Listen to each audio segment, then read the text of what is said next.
You've probably heard of hazard communication and right to know before, but you may not have thought about how it affects you.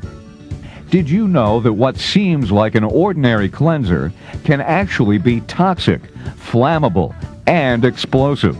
Well, it can. You have the right to know about potentially hazardous materials that you may encounter in your workplace. That's why OSHA's Hazard Communication Standard and similar state laws exist. Their goal is to make sure you have the information, training, and equipment you need to work safely around hazardous materials. Chemical hazard information is communicated to you in three ways: material safety data sheets, container labels, and your facility's written hazard communication program. The Material Safety Data Sheet, or MSDS, is basically a guide for the safe use of a specific chemical. Chemical manufacturers and distributors provide an MSDS for each of the products they sell.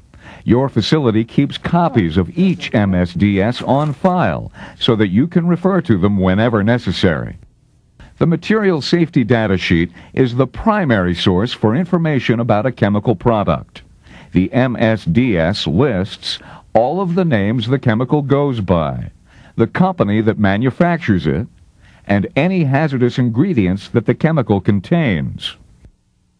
The MSDS also describes the types of hazards that the chemical may present, first aid procedures for chemical exposures, as well as spill cleanup techniques.